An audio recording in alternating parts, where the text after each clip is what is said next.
Once upon a time, in a faraway town, there lived a young lady named Tima. Tima's beauty was like the morning sun, bright and unmatched. Tima wasn't just beautiful, she was rich too.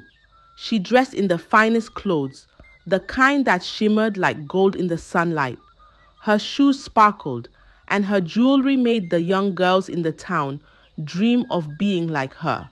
When she walked, she moved like a queen, her head held high, her steps slow and graceful, as if the earth itself welcomed her feet. Tima loved to party. The sound of music, the clinking of glasses, and the chatter of people laughing filled her nights. But she wasn't the kind of girl anyone could just talk to. No, Tima was like a rare diamond, out of reach for most people. Only a few had the privilege of being close to her, and even fewer knew who she truly was.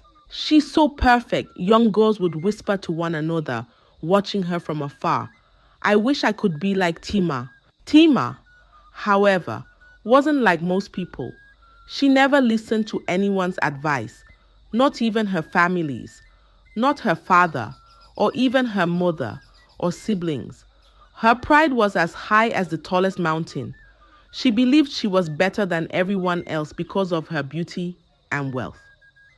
But behind her beautiful smile and elegant clothes, there was a secret, a deep, dark secret that Tima hoped no one would ever uncover. And so, the town admired her, the girls envied her, and the men desired her.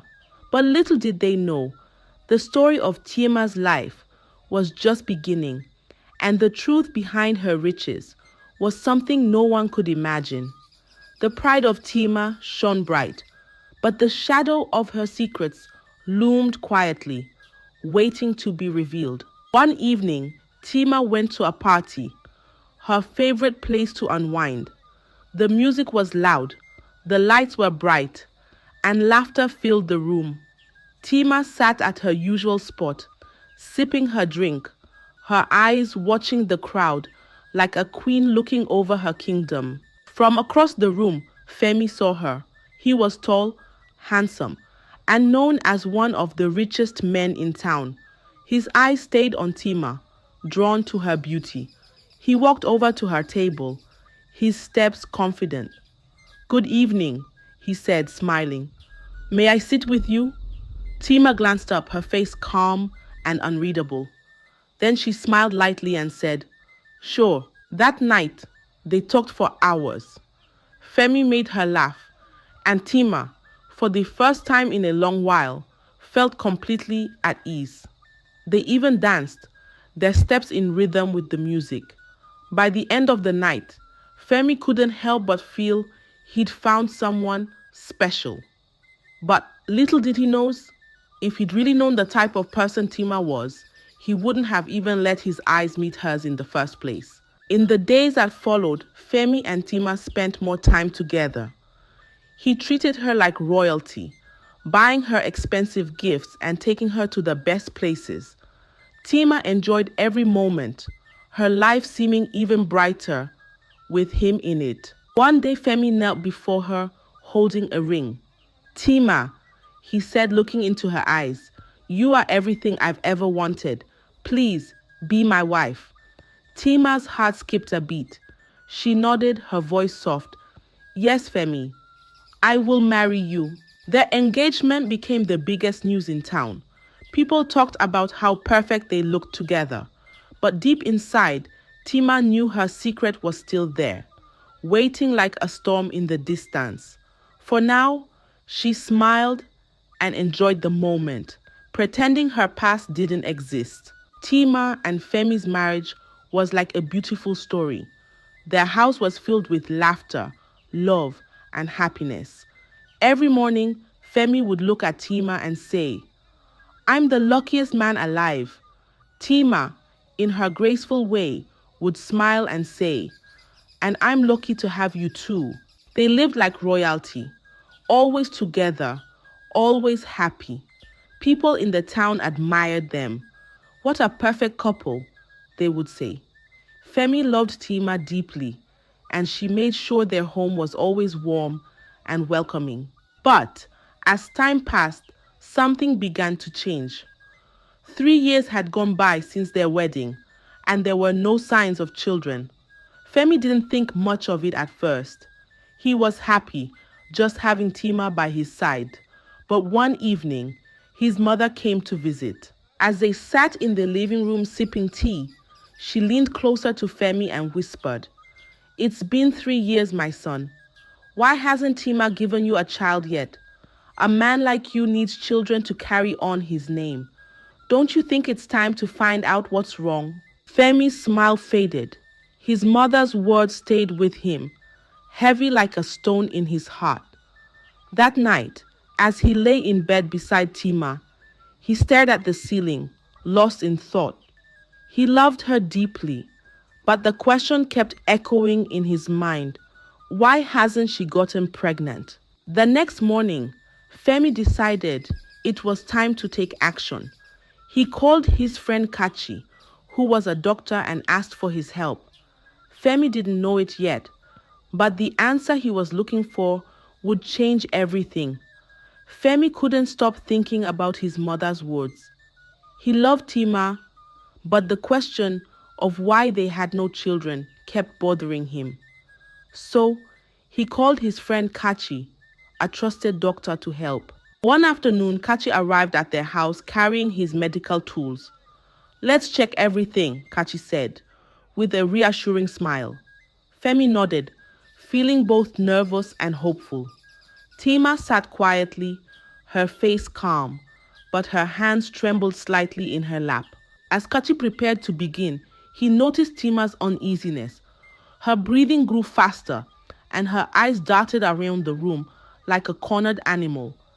"Tima, are you okay?" Kachi asked gently.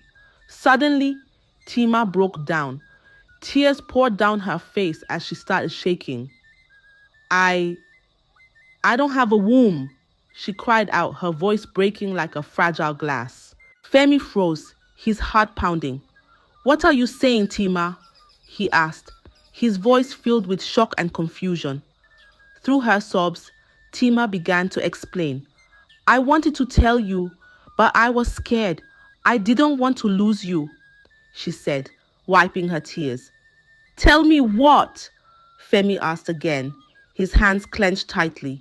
Tima looked at him, her face pale. "I made a mistake when I was younger, a mistake that cost me everything," she said. Her voice was heavy with regret. Femi stared at her, trying to understand what she meant. Kachi stood silently, unsure of what to say. And then slowly, Tima began to tell her story, the secret she had kept buried for so long. Through her tears, Tima began to speak, her voice trembling like a leaf in the wind. "When I was a teenager, my family didn't have much. We barely had enough to eat, and I was always jealous of my friends. They wore beautiful clothes and lived in big houses. But me, I only had what my parents could afford, old dresses and slippers that were falling apart." She paused, wiping her tears, then continued. "When I was 17, my father died. It was like the ground disappeared under us. My mother tried her best, but it wasn't enough. I hated being poor. I hated feeling like nothing. One day my friends Nana and Oyin told me about a man who was looking for a housemaid. They said the pay was so high, it sounded unbelievable. I thought, this is my chance. I didn't even think twice. I said yes." Tima's voice dropped lower, her shame clear in every word. "But when I got to the man's house, I realized it wasn't what I thought. He didn't want a maid. He wanted someone to satisfy his dog." Femi's face turned pale. "A dog?" he asked, his voice barely above a whisper. Tima nodded, her eyes full of regret. "I was terrified, but when he showed me the money, I forgot my fear. It was so much, more than I had ever seen in my life. So I agreed." The room fell silent, heavy with shock. Femi stared at her, unable to speak. Tima continued, her voice breaking. It wasn't just once. He paid me every week. And then, one day he told me he'd double my pay if I worked with more dogs. I agreed again. I didn't care about anything else. I just wanted the money. She paused, her hands trembling. In a few months, I had more money than I ever dreamed of. But I never thought about the cost. I never thought about what it would do to me. Tima's words hung in the air like a dark cloud, filling the room with sorrow and disbelief. Femi stared at her, his heart pounding, as her terrible secret unfolded before him. Tima continued working for the man. Every week, the money piled up. She wore the finest clothes, her jewelry sparkled like the morning sun, and her lifestyle was envied by everyone. She thought she had found the perfect way out of poverty, but the price she paid for her wealth was heavier than she realized. The man brought in more dogs, promising her even more money. Tima accepted every offer, blind to the dangers. Her pockets were full, but her heart grew emptier with every passing day. She never allowed herself to think about what she was doing. She just focused on the money. One day everything changed. Tima fell terribly ill. Her body felt weak. Her stomach throbbed with unbearable pain, and her skin was pale. She was rushed to the hospital. The doctor ran tests and delivered the news with a heavy voice. "You have a severe infection in your womb," he said. "If we don't remove it, you won't survive." Tima's world crumbled. "My womb," she whispered, tears streaming down her face. The doctor nodded. "It's the only way to save your life." Faced with death, Tima had no choice. She signed the papers and the surgery was done. When she woke up, her womb was gone. The doctor's words echoed in her mind. "You'll never have children." Tima left the hospital, alive but broken. She couldn't return to the man who had paid her, so she found a new path. She became a sex worker, using her beauty to make even more money. Her wealth grew, but her shame grew with it. Every time she looked in the mirror, she saw a woman who had lost herself. Deep inside, Tima felt empty. No amount of money, no fancy clothes, no glittering jewelry could fill the hole in her heart. She carried her pain like a heavy sack on her back, knowing that her choices had cost her more than she ever imagined. Her wealth sparkled like gold, but in her eyes, it was nothing more than dust. Back in the present, Tima's story hung in the air, her words filling the room like a heavy storm. Tears streamed down her face, her sobs shaking her body. "Femi, please," she begged, her voice trembling. "I'm sorry for everything. I didn't want to lose you. I love you so much." Femi sat frozen, his mind racing. The woman he had loved, trusted, and dreamed of building a future with had kept such a dark secret. His heart felt like it was breaking, but his anger burned hotter. "You lied to me, Tima," he shouted, his voice echoing through the house. "You let me marry you, knowing all this? How could you?" Tima fell to her knees, her hands clasped together. "Femi, I was scared. I didn't want to lose you. Please forgive me." But Femi couldn't listen. The betrayal he felt was too much. In a fit of rage, he grabbed the flower vase on the table and threw it across the room. It shattered into pieces, just like the love he once had for her. "Get out of my house," he said coldly, his voice low but firm. "I don't ever want to see you again." Tima's tears flowed harder as she packed her bags. Every step she took felt heavier than the last. As she walked out of the house, the memories of her life with Femi played in her mind. His smile, his kindness, his love. Now, all of it was gone. Femi, still seething with anger, called Kachi. "Take me to the hospital," he demanded. "I need to know if I'm safe." At the hospital, Kachi ran tests and assured him, Femi, you're fine. There's nothing to worry about. But Femi couldn't shake the feeling of disgust. He felt unclean, ashamed, and furious. Back at home, he sat alone, his head in his hands. The house, once filled with love and laughter, now felt empty and cold.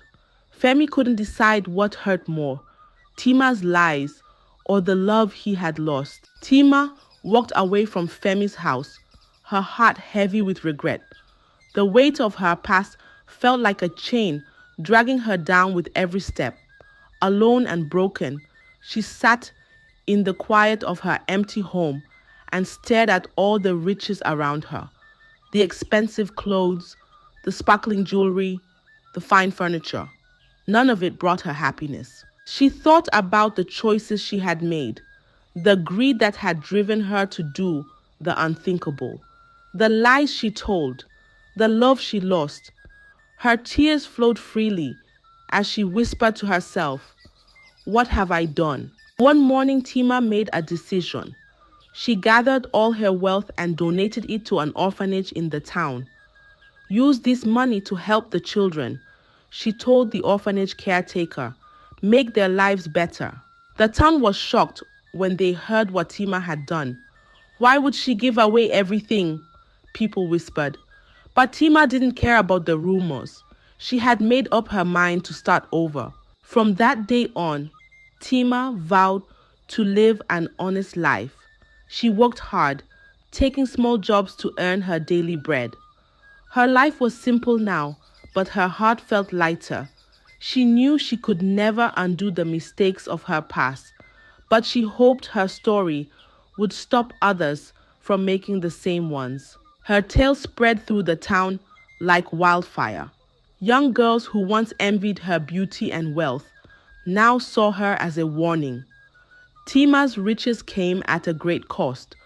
Mothers told their daughters, "Don't chase wealth at the expense of your soul." Tima spent the rest of her life trying to make amends. She helped the poor, cared for the sick, and shared her story with anyone willing to listen. Though she could never have children of her own, she found joy in helping others. Her life became a lesson for all, a reminder that greed and vanity can destroy even the brightest of lives. And though she could never reclaim the happiness she lost, Tima found peace in knowing she had tried to do what was right in the end. I hope you enjoyed the tale. If so, please like the video, share it with your family and friends, comment on it, and don't forget to subscribe to the channel and turn on the notification bell for more enchanting tales like this one. Goodbye.